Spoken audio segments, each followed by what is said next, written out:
नमस्कार, आई क्वांटम में आप सभी का बहुत बहुत स्वागत है। मेरा नाम है सुविधि और आप देख रहे हैं आज की ताज़ा खबरें बाय द इंडियन एक्सप्रेस।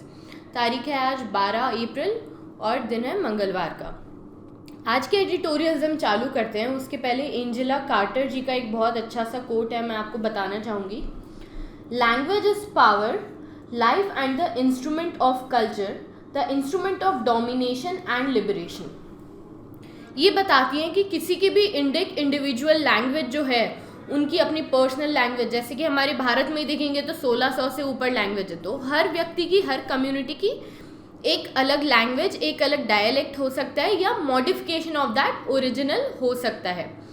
तो उनकी जो पर्सनल लैंग्वेज है वही उनकी शक्ति है, वही उनकी पावर है, वो और वही उनका लिबरेशन भी है। अगर आप ऐसा कहोगे कि नहीं, तुम मेरी लैंग्वेज को अपनाओ और तुम मेरी लैंग्वेज में बात करो, तो व्यक्ति ना कंफर्टेबल होगा ना ही कॉन्फिडेंट होगा। तो language is the instrument of domination and liberation. बहुत ही सुंदर कोट है और आज ही के न्यूज़पेपर में इसलिए आया है क्योंकि हम देखेंगे नीचे तो अमित शाह जी का जो diversity in unity, home minister Amit Shah ji ने जो पुश किया है एक वन नेशन वन लैंग्वेज का इंस्ट्रूमेंट, ये चीज़ किस प्रकार से घातक है हमारे डाइवर्सिटी, डाइवर्स कल्चर के लिए, उसके बारे में बात करेंगे। इसलिए आज ही न्यूज़पेपर में फ्रंट हेडिंग पर है in the editorial page. Coming to the first editorial, the third shot. इसके अंदर बताया गया है कि जिस प्रकार से फर्स्ट और सेकेंड जैब लग चुके हैं वैक्सीन के अगेंस्ट द कोविड-19 वायरस, अब थर्ड शॉट की तैयारी चल रही है और अप्रैल 10 से वो रोल आउट होने वाला है फॉर द जनरल पब्लिक। ऐसा नहीं है कि सभी के लिए, क्योंकि ऑलमोस्ट जनवरी, इस ईयर की जनवरी में जो हेल्थ केयर वर्कर्स हैं, जो पुलिसमैन हैं, उन सबको थर्ड शॉट ऑलरेडी मिल चुका है और अब ये जनरल पब्लिक के लिए हो गया है, जिसकी वजह से ऐसा नहीं है कि जीवन भर के लिए कोविड-19 से मुक्ति मिल गई, लेकिन जैसे फर्स्ट और सेकेंड डोज के साथ था, अब हमें इम्यूनिटी ज़्यादा है, जिसे हम कहते हैं पैसिव इम्यूनिटी, और एक होती है एक्टिव इम्यूनिटी। दो टाइप की इम्यूनिटी होती है। एक्टिव इम्यूनिटी क्या होती है कि या तो हमें कोई बीमारी हो गई हो जिसकी वजह से हमारी बॉडी में एंटीबॉडीज बन गई हो, या फिर कोई हमें वैक्सीन डाला जिसकी वजह से, वैक्सीन क्या होता है, लाइव या फिर डेड वायरस या बैक्टीरिया को हमारी बॉडी में इंजेक्ट करते हैं और फिर हमारी बॉडी में इंजेक्ट करने के बाद हमारे बॉडी का जो इम्यून सिस्टम है वो उसके अगेंस्ट एंटीबॉडीज बनाता है, ताकि नेक्स्ट टाइम जब भी वो वायरस जो अपने फुल वायरुलेंट फॉर्म में, घातक फॉर्म में हमारी बॉडी में आएगा, तो हमारी बॉडी के पास अपने आप पहले से उससे लड़ने के लिए मैकेनिज्म होगा और वो उससे लड़ पाएगा, जैसा कि वैक्सीन्स के साथ होता है। सो वैक्सीन्स आर एक्टिव इम्यूनिटी। और पैसिव इम्यूनिटी क्या होता है कि उसी टाइम बने हुए एंटीबॉडीज दे दिए, जैसे स्नेक बाइट हुआ तो स्नेक बाइट का क्या होता है, एंटी वेनम, मतलब उसी समय उसने स्नेक बाइट के जो इफेक्ट है उसको नलीफाई कर दिया, विच इज पैसिव इम्यूनिटी, मतलब हमारी बॉडी को उसमें कुछ काम नहीं करना पड़ा। तो एक्टिव इम्यूनिटी को बढ़ाने के लिए हमारी बॉडी की ये थर्ड शॉट काफ़ी ज़्यादा हेल्पफुल साबित होगा। जो गवर्नमेंट हॉस्पिटल्स में तो फ्री ऑफ कॉस्ट मिलता है, लेकिन प्राइवेट में इसके लिए आपको कुछ पैसे देने पड़ते हैं, विच इज़ फाइन, क्योंकि ऐसा नहीं है कि कोविड वैक्सीन्स भी फ्री में मिल रही है, या फिर अगर किसी को, आपको ऐसा लगता है गवर्नमेंट हॉस्पिटल में बहुत ज़्यादा लंबी लाइन है, हमें तो जल्दी से चाहिए, तो आप प्राइवेट हॉस्पिटल से भी ले सकते हो। उसके बारे में गवर्नमेंट की प्रशंसा की गई है। उसके साथ बताया गया है जो सेकेंड जनरेशन वैक्सीन्स बनी है, कॉर्बीवैक्स, कोवोवैक्स वगैरह, फर्स्ट जनरेशन में क्या आ जाती है अपनी कोवैक्सिन, कोविशील्ड, और ये सेकेंड जनरेशन है। तो जैसे वेस्टर्न कंट्रीज़ में हो रहा है कि मिक्स एंड मैच का पैटर्न अपनाया जा रहा है, मतलब एक बार आपने कोवैक्सिन ली, दूसरी बार कोविशील्ड ले ली, तीसरी बार फाइज़र की, ऐसे करके। लेकिन इंडिया में जो साइंटिस्ट हैं और जो मेडिकल फ्रेटर्निटी है वो इस आइडिया को ज़्यादा बाय नहीं कर रही है। उन्होंने मोस्टली यही अप्रोच रखी है कि अगर किसी को फर्स्ट डोज कोविशील्ड का लगा है तो सेकेंड और थर्ड भी उसी का लगना चाहिए। तो इसलिए ये जो मिक्स एंड मैच का है, इसलिए सेकेंड जनरेशन वैक्सीन्स का भी रोल आउट नहीं चालू हुआ है, क्योंकि फर्स्ट जनरेशन ऑलमोस्ट सबको लग ही चुकी है, तो सेकेंड और थर्ड डोज भी उसी का लगना चाहिए। नेक्स्ट आर्टिकल है डाइवर्सिटी इन यूनिटी। ये आर्टिकल है regarding that one nation one language policy. और ये जो है हमारे होम मिनिस्टर अमित शाह जी जो हैं उन्होंने इसके बारे में बात की थी करीब 1-2 साल पहले। उन्होंने कहा था कि पार्लियामेंट में भी जो एक ऑफिशियल लैंग्वेज होती है उसको हिंदी कर देना चाहिए, लोगों को भी एक दूसरे से बात करते वक्त हिंदी को अपनाना चाहिए, सदर्न स्टेट्स में भी एक पर्टिकुलर हिंदी को कंपलसरी कर देना चाहिए, ईस्टर्न स्टेट्स में भी हिंदी को कंपलसरी कर देना चाहिए। तो इसके अगेंस्ट में काफ़ी ज़्यादा बातें चल रही है। क्यों अगेंस्ट में बातें चल रही है? क्योंकि ऐसा नहीं है कि हमारा देश सारे अगर 150, 130, 135 करोड़ लोग हैं तो सारे के सारे एक ही भाषा बोलते हैं या 2 भाषा बोलते हैं जिसको एक कर दिया जाए। ऑलमोस्ट 1600 भाषाएं एवरेज है इंडिया में, और ऐसा नहीं कि आप 1600 की जगह एक भाषा को सुपीरियॉरिटी दे दो और बाकी सारी भाषाओं को उससे इन्फीरियर रख दो। इससे लोगों के बीच सुपीरियॉरिटी इन्फीरियॉरिटी कॉम्प्लेक्स जाग सकता है, which is not good for the unity of India, because the unity of India lies in its diversity and embracement of that diversity by the people of country. जैसे कि कुछ सालों पहले भी around 1960 के अंदर यही बहुत बड़ा सा टर्मोइल आया था देश में कि किस प्रकार से किस लैंग्वेज को ऑफिशियल लैंग्वेज का दर्जा दिया जाए। और उस समय ये बात चल रही थी कि हिंदी को तो बहुत सारी जो दूसरी भाषाएं स्पेशली सदर्न स्टेट्स उनने काफ़ी ज़्यादा इसके अगेंस्ट में कहा था और बहुत सारा इसके अगेंस्ट में उन्होंने आंदोलन भी किया था, जिसकी वजह से फाइनली सारी अलग अलग लैंग्वेजेस को अकोमोडेट किया जाए देश के अंदर, और सारी भाषाओं में जहाँ पर जो भाषा प्रिडोमिनेंट है वहाँ पर उसी भाषा में कार्य सारा हो of the government as well as the state. तो इससे देश की यूनिटी भी बनी हुई थी और डाइवर्सिटी भी बनी हुई थी, जिसको यूनिटी इन डाइवर्सिटी को जो हमारे प्रधानमंत्री जवाहरलाल नेहरू ने भी एडवोकेट किया था कि हमें सारी चीज़ों को एम्ब्रेस करना है रादर देन उन सबको एक बनाना। तो ये जो होम मिनिस्टर अमित शाह जी का एक सपना सा है कि देश में सिर्फ एक ही भाषा हो, ऑथर को ऐसा लगता है कि ये बहुत ज़्यादा सही नहीं है, क्योंकि हमारा जो इंडिया है वो एक यूनियन ऑफ स्टेट है और इसका एक फेडरल फ्रेमवर्क है। हमें यूनियन को ही सबसे ज़्यादा सुपीरियर नहीं कर देना है कि हिंदी भाषा एक यूनियन की भाषा बना दी और पूरे देश में वही चले। सभी को अपनी अपनी भाषाएं एम्ब्रेस करने का पूर्ण अधिकार है। जिस प्रकार से हमने पहला ये एक कोट भी पढ़ा था एंजेला जी का कि language is power and the instrument of culture. तो ये काफ़ी ज़्यादा समझने की चीज़ है और ये हमें अमित शाह जी को भी इसके बारे में एक बार वापस से सोचना चाहिए कि सिर्फ हिंदी को एक नेशनल लैंग्वेज देने का दर्जा बहुत ज़्यादा घातक साबित हो सकता है for the unity of country. Next article is addressing poverty. इसके अंदर बताया गया है कि estimates remain short in the dark, this needs to change for more sensitive policies and programs. बहुत ज़्यादा काम का आर्टिकल नहीं है, बेसिकली इसके अंदर यही बताया गया है कि पहले तो ऑथर ने ये बताया कि इस महीने 2 अलग अलग एस्टिमेट्स आए हैं पॉवर्टी और इनइक्वालिटी के, given by the IMF and world bank. और ऐसा उन्होंने बताया कि किस प्रकार से 2012 से लेकर 19 तक पॉवर्टी जो है काफ़ी ज़्यादा बढ़ गई है देश में। जो पॉवर्टी लेवल 31% था 2011-12 में, वो अब 35% हो चुका है 2017-18 में। और जो पुअर पीपल है उनका नंबर इंक्रीज हो गया है बाय 52 मिलियन। तो हमें बहुत ज़्यादा ज़रूरत है कि किस प्रकार से हम इस पॉवर्टी लेवल को नीचे लेकर आएँ, और कोविड के बाद से वो जो नंबर है और भी ज़्यादा बढ़ चुका है। लेकिन कुछ एस्टिमेट्स बताते हैं जो इंटरनल, जो देश के एस्टिमेट्स है वो बताते हैं कि पॉवर्टी का लेवल कम हुआ है। तो ऑथर जो हैं वो इस पर क्वेश्चन करते हैं कि किस प्रकार से इतनी डिस्क्रिपेंसी आ सकती है नेशनल और इंटरनेशनल, 2 अलग अलग अगर फोरम एक ही चीज़ का सर्वे कर रहे हैं। तो वो कहते हैं कि विदाउट द एरर और अनबायस्ड इसके ऊपर एक इंक्वायरी होना चाहिए और एक अनबायस्ड सा डेटा होना चाहिए, क्योंकि डेटा मैनिपुलेट करके अगर आप ऐसा समझ रहे हो कि आप चीज़ें बेहतर कर रहे हो तो ऐसा बिल्कुल भी नहीं है, आप अपने देश को गड्ढे में ही डाल रहे हो। जब आपके पास डेटा होगा, सबसे पहले तो उस डेटा को ऑथेंटिक होना चाहिए और उसे मानने की हमें ज़रूरत है कि अच्छा हमारे देश में अभी इतनी गरीबी और किस प्रकार से हम इतनी गरीबी को जो है उसको कम करें और लोगों को बिलो पॉवर्टी लाइन से हटाकर ऊपर गुड इनकम के अंदर या मिडिल इनकम के अंदर या हायर इनकम तक पहुंचाएं।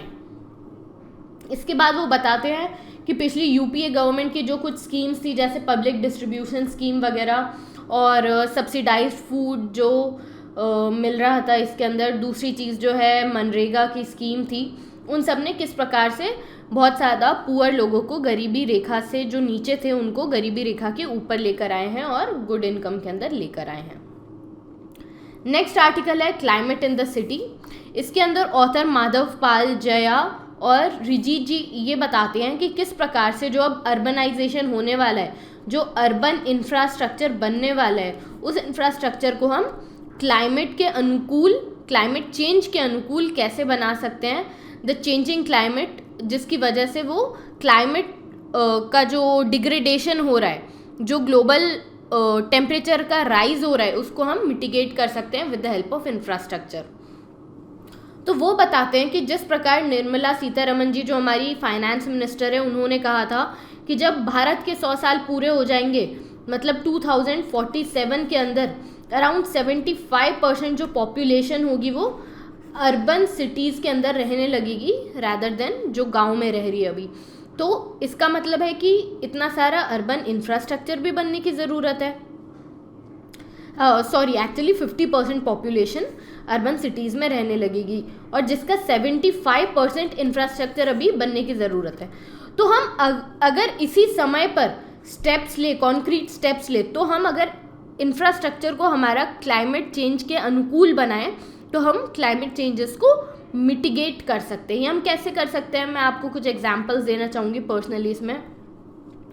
मानो कि अब जो हम सिटीज़ का इंफ्रास्ट्रक्चर बना रहे हैं उसके अंदर हम इलेक्ट्रिक चार्जिंग पोर्ट्स को ज़्यादा से ज़्यादा बनाएं, जो कंक्रीट के रोड हैं उसकी जगह हम डामर के रोड बनाएं ताकि पानी भी नीचे जाए, प्लांटेशन ज़्यादा करें, जो घर हैं जिसके अंदर बहुत ज़्यादा कंक्रीट का इस्तेमाल हो रहा है उसकी जगह ईंटों का इस्तेमाल ज़्यादा हो ताकि वेंटिलेशन बेहतर हो, क्योंकि सिटीज़ जो होती हैं उनके अंदर अगर हम कंक्रीट के जो बिल्डिंग्स बनते हैं वो सिटी को एक हीट चेम्बर बना देते हैं गर्मी के अंदर, क्योंकि जो हीट है वो अर्थ के अंदर डिसिपेट नहीं हो पाती है। कंक्रीट जो होता है वो हीट को अंदर नहीं जाने देता है और सिटी के अंदर ही हीट घूमती रहती है और ग्लोबल टेम्परेचर भी उस सिटी का और फर्दर ग्लोबल टेम्परेचर इससे राइज होता है। तो किस प्रकार से हम चीज़ों को कम कर सकते हैं। दूसरा उन्होंने बताया है कि जो सिटीज़ हैं उनके अंदर हेल्थ इंफ्रास्ट्रक्चर बेहतर किया जा सकता है। उसके बाद हेल्थ इंफ्रास्ट्रक्चर जब नई सिटीज़ बने तब उसके अंदर हम, जैसे दिल्ली गवर्नमेंट ने मोहल्ला क्लिनिक्स बनाए हैं, तो दिल्ली पूरी बनने के बाद हम साथ ही साथ मोहल्ला क्लिनिक्स बना सकते हैं, ज़्यादा से ज़्यादा पार्क और गार्डन्स को इनकॉर्पोरेट कर सकते हैं और इस प्रकार से हम जो सिटी का क्लाइमेट है उसको अनुकूल बना सकते हैं और क्लाइमेट चेंज को मिटिगेट कर सकते हैं, रोक सकते हैं। Next is the ideas page.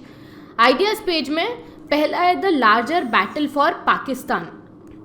ये लिखा है सी राजा मोहन जी ने।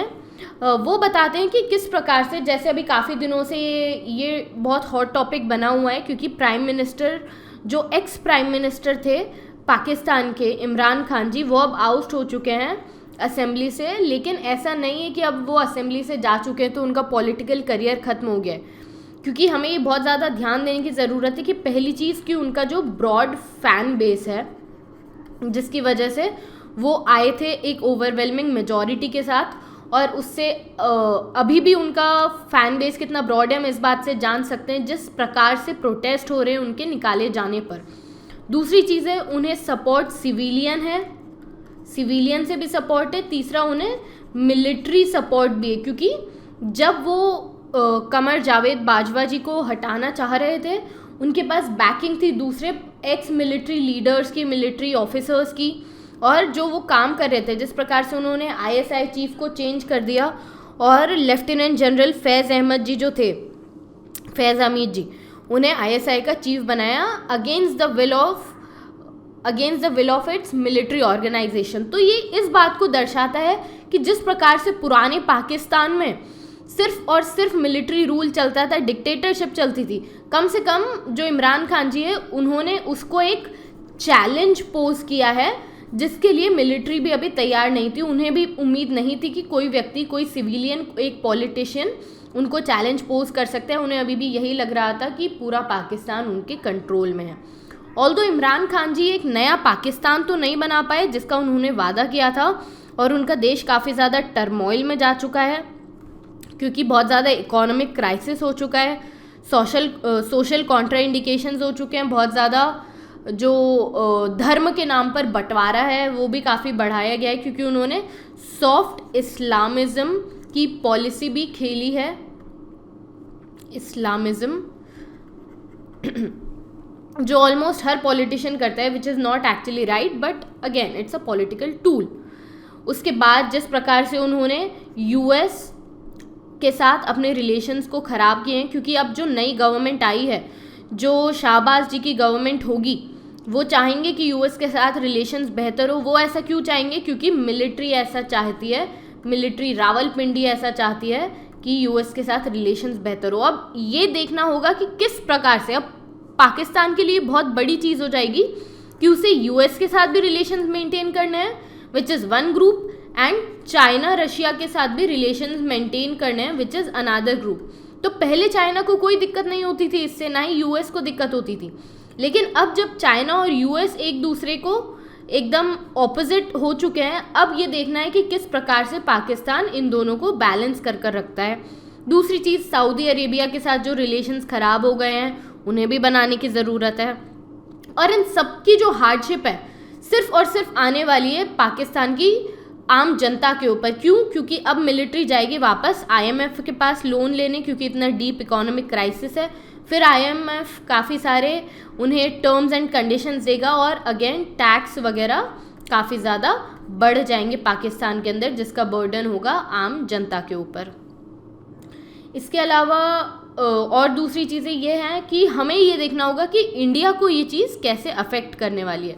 तो पहले हमेशा ये क्वेश्चन हुआ करता था कि क्या दिल्ली इन्फ्लुएंस कर पाएगी जो पाकिस्तान की आर्मी, जो पाकिस्तान की सिविलियन गवर्नमेंट है, जो एक्चुअली चलाती तो आर्मी है, क्या दिल्ली अपने फेवर में उसे ला पाएगी, या ये वाली गवर्नमेंट भी जैसे जिस प्रकार से हमेशा इंडिया पाकिस्तान का टर्मोइल चलता है वैसा चलता रहेगा।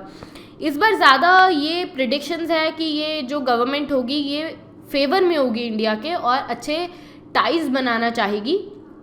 क्यों अच्छे टाइज बनाना चाहेगी? क्योंकि जो जनरल बाजवा जी हैं वो हमेशा से अच्छे टाइज चाहते थे इंडिया के साथ, और जो नवाज शरीफ जिनके जो पुराने प्राइम मिनिस्टर थे, एक्स प्राइम मिनिस्टर थे, अब जो शहबाज जी बन रहे हैं प्राइम मिनिस्टर, ये भी, इनकी फैमिली के भी हमेशा अच्छे रिलेशंस रहे हैं जब भी ये लोग पॉलिटिकल पावर में रहे विथ इंडिया। तो ऐसा माना जाता है कि अब पाकिस्तान अपने रिलेशंस इंडिया से भी बेहतर करना चाहेगा और बाकी दूसरी कंट्रीज से भी। पाकिस्तान के ऊपर जो सिविलियन लीडर अब वहाँ बनने वाले, उनके पास बहुत इनॉर्मस रिस्पॉन्सिबिलिटीज़ आ चुकी है, क्योंकि हर जगह से पाकिस्तान जहाँ पर भी उनके फ्रेंडली रिलेशंस थे वहाँ से कट हो चुके हैं। दूसरी चीज़ ये है कि अब उन्हें ये भी देखना होगा कि किस प्रकार से इकोनॉमिकली उसे बेहतर किया जाए, इंफ्रास्ट्रक्चर पाकिस्तान का बेहतर किया जाए, और बाकी चाइना, रशिया और यूएस और इंडिया, इन सब के साथ किस प्रकार एक साथ रिलेशंस को मेंटेन किया जाए। अब ये एक्चुअली इससे बहुत ज़्यादा टफ हो गया, इंडिया पाकिस्तान रिलेशन से ज़्यादा टफ हो जाएगा अब पाकिस्तान के लिए यूएस और चाइना दोनों से एक साथ रिलेशंस मेंटेन करना, चाइना और रशिया से, क्योंकि चाइना रशिया एक ग्रुप बन गए हैं, यूएस अनदर ग्रुप बन चुका है। ऑल्दो जनरल बाजवा जी इस बार नवंबर में उनका टर्म खत्म होने वाला है, लेकिन जो नए आने वाले चीफ हैं अब उनकी पॉलिसी किस प्रकार रहती है वो देखने लायक होगा। राजा मंडला जी ने काफ़ी ज़्यादा अच्छा एक एडिटोरियल लिखा है, मेरे हिसाब से इसे एक बार पढ़ना चाहिए, बट जिस जो है मैं आपको भी दे चुकी हूँ। नेक्स्ट आता है शिफ्टिंग टू न्यूट्रल। इसमें राधिका पांडे जी जो एडिटर हैं उन्होंने कहा है कि RBI has decided to prioritize inflation but trade off between managing prices and government's borrowing program presents a challenge. तो वो कहती है जिस प्रकार कोविड के बाद से देश के अंदर इन्फ्लेशन इतना ज़्यादा बढ़ गया है, तो आरबीआई का सबसे जो पहला मोटिव था वो था इन्फ्लेशन को कंट्रोल करना। और इन्फ्लेशन को कैसे कंट्रोल किया इन्होंने अपने जो मॉनेटरी पॉलिसी थी, जो रेपो रेट थे, इसको हमेशा बढ़ाकर रखा। कैसे कि जो बैंक्स हैं उनके पास पैसा बहुत ज़्यादा नहीं जाएगा, तो फिर वो लेंडिंग भी ज़्यादा नहीं करेंगे, मतलब मार्केट में पैसा कम होगा। मार्केट में पैसा कम होगा तो फिर इन्फ्लेशन भी कम होगा। क्यों? क्योंकि पैसे ही कम है तो डिमांड कम है, डिमांड कम है तो इन्फ्लेशन कम है। क्या होता है कि कोविड के टाइम पर काफ़ी ज़्यादा उन्होंने ऐसी पॉलिसी रखी थी कि रेपो रेट कम रखा था, जिसकी वजह से पैसा बहुत था ताकि लोग लोन ले और सर्कुलेशन में पैसा बना रहे। लेकिन अभी ये हो चुका है कि उन्होंने रेपो रेट जो है, रेपो रेट क्या होता है? रेपो रेट वो होता है जिस पर बैंक्स आरबीआई से पैसा लेती है। यहाँ पर काफ़ी सारे नए नए टर्म्स दे रखे हैं इस बार, मैं आपको वो समझाना चाहूँगी। रिवर्स रेपो रेट क्या होता है? जिसमें आरबीआई वापस से पैसा लेती है बैंक से, ठीक है। तो ये दो अलग अलग चीज़ें हैं। अब एक वेरिएबल रिवर्स रेपो रेट होता है कि मतलब ये चेंज होता रहता है फोर्टनाइटली, मतलब 14 डेज के अंदर। This is variable reverse repo rate. Repo rate था जिस, वापस से मैं एक बार बता देती हूँ, रेपो रेट वो था जिससे बैंक्स पैसा लेती है सेंट्रल बैंक से। अच्छा, एक और नई चीज़ है स्टैंडिंग डिपॉजिट फैसिलिटी। इसके अंदर बैंक्स पैसा पार्क कर सकती है आरबीआई के अंदर अगर उनके पास एक्स्ट्रा पैसा होता है। उसके बाद एक आता है स्टैंडिंग लिक्विडिटी एब्जॉर्प्शन फैसिलिटी, इसकी तो हम बात कर चुके हैं। एक है इसके बाद एमएसएफ, मार्जिनल स्टैंडिंग फैसिलिटी।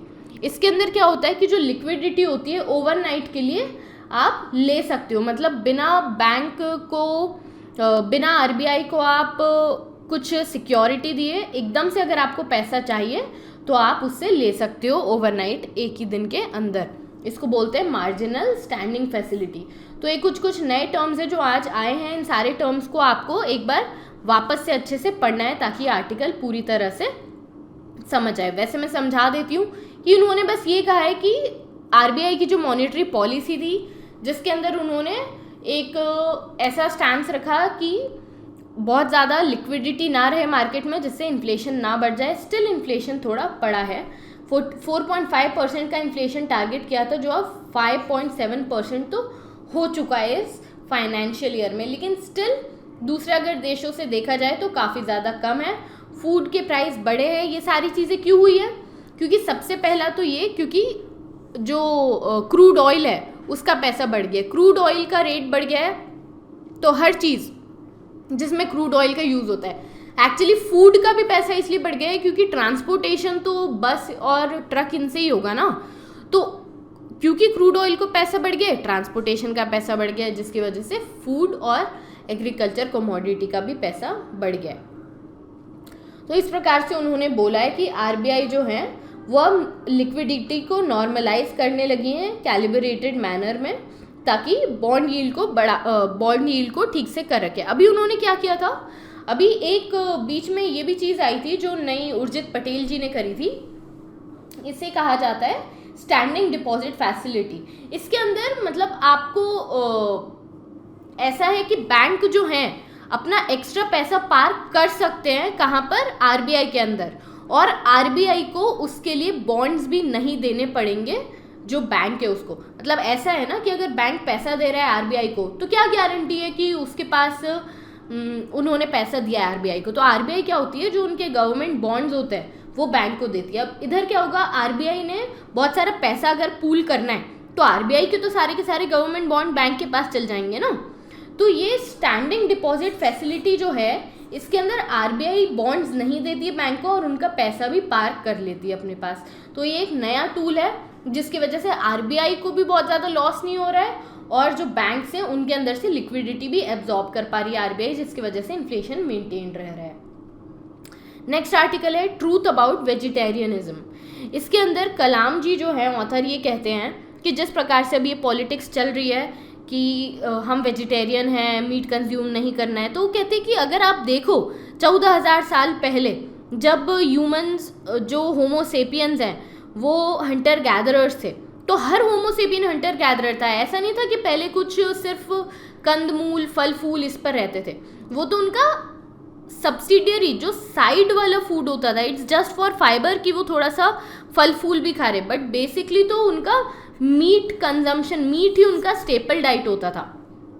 तो अगर आप ऐसा बोल रहे हो कि हम नहीं खाते हैं तो आप देखो कि आपका ओरिजिन जो है, आप एक्चुअली एक मीट कंज्यूमर ही हो। और अगर पूरी दुनिया के अंदर भी देखा जाए तो वो आपसे ये नहीं पूछते हैं are you a non vegetarian. दुनिया में ये बात एक होती है कि आर यू अ वेजिटेरियन, मतलब एक्चुअली तो हम नॉन वेजिटेरियन ही हैं। अगर आप वेजिटेरियन हो तो वो डिफरेंट है, मतलब नॉर्मल पीपल जो है वो नॉन वेजिटेरियन खाना ही कंज्यूम करते हैं इन जनरल। लेकिन अभी जो एक नया और टर्म चल रहा है जिसको बोलते हैं वीगनिज्म, वेजिटेरियनिज्म, ये एक नए नए चोचले हैं और पहले के जो लोग थे वो मीट कंज्यूमर्स ही थे और हम भी उनके ही डिसेंडेंट्स हैं। तो अगर हम ऐसा कहेंगे कि हम हमेशा से नॉन मीट कंज्यूमर्स हैं और इसलिए मीट शॉप शट कर दो नवरात्रि में, ये सारी चीज़ें एकदम गलत है। इस प्रकार से कलाम जी बताना चाहते हैं और अपनी बात को जस्टिफाई करने के लिए वो ये भी बोलना चाहते हैं कि अगर हम देखें तो 14,000 साल पहले हम देखते हैं कि जो पेंटिंग्स भी करने का टाइम था। क्यों? क्योंकि लोग मीट हंट करते थे, उनके पास काफ़ी ज़्यादा खाना आ जाता था, उनके पास लेजर टाइम होता था, तो वो आर्ट एंड क्राफ्ट करते थे। लेकिन फिर वो मदर नेचर पर डिपेंडेंट हो गए जब उन्होंने कल्टीवेशन एग्रीकल्चर चालू किया, जबकि उनको इतना मीजर उससे आउटकम मिलता था क्योंकि ना तो उस टाइम फर्टिलाइज़र होते थे, ना जेनेटिकली मॉडिफाइड क्रॉप्स होती थी। तो उन्होंने 150 दिन कुछ एक खेती करी, फिर उसके अंदर पता भी नहीं होता था उन्हें कि अब खेती आएगी, फसल आएगी या नहीं आएगी। तो ये सारी चीज़ें अभी अभी चालू हुई है जब से रिसेंट टेक्नोलॉजिकल एडवांसमेंट और डेवलपमेंट हुए हैं। तो हम जैसा चल रहा है उसे चलने देते हैं। जिस प्रकार से JNU में अभी दंगे हो गए, कावेरी हॉस्टल में मीट मिल रहा था तो कि नहीं, मीट नहीं होना चाहिए नवरात्रि में। फिर उसके बाद मेयर अगर ये कह देते हैं या म्यूनिसिपल ऑफिसर ये कह देते हैं कि 9 दिन तक दुकानें बंद रहेगी मीट की, तो ये एकदम बिल्कुल जो नॉर्मल चीज़ है वो नहीं है। मैं अपने शब्दों को थोड़ा बेहतर रखूँगी, ये नॉर्मल चीज़ नहीं है। वेजिटेरियनिज़म नया है, नॉन वेजिटेरियनिज़म ही जो है पुराने समय से चला आ रहा है, क्योंकि हमारी आइडेंटिटी है, हम हिस्टोरिकली मीट ईटर्स ही थे। तो इस चीज़ को इतना ज़्यादा मतलब अब जो हो गया ये बस ऐसा है कि पॉलिटिकल प्रोपेगेंडा बन गया है कि अब अच्छा चलो मीट शॉप बंद कराते हैं, क्योंकि उसको हमने आइडेंटिकल मान लिया है मजलिम से कि मजलिम अगर हैं तो वो मीट ईटर्स ही होंगे। लेकिन अगर देखा जाए तो around 75% of this country is meat eater, which is overwhelmingly Hindu, क्योंकि हमारे 80% हिंदू है और उसमें से 75% अगर मीट ईटर्स हैं, तो ये भी तो समझने की ज़रूरत है कि इतनी सारी हिंदू पॉपुलेशन भी मीट खाती है। तो आप सिर्फ एक कम्युनिटी को अगर टारगेट करना चाहते हो इसलिए आप बोल रहे हो कि मीट शॉप बंद हो जाए, तो ये काफ़ी गलत चीज़ है। इस प्रकार से आज के एडिटोरियल्स थे। आशा करती हूँ कि आपको एडिटोरियल सारे समझ आए होंगे। अगर आपको आज का एडिटोरियल अच्छा लगा है तो हमारे चैनल को लाइक कीजिए, इस वीडियो को शेयर कीजिए और सब्सक्राइब कीजिए और बने रहें हमारे साथ। कल मिलते हैं इसी वक्त पर। नमस्कार। आपका दिन मंगलमय हो।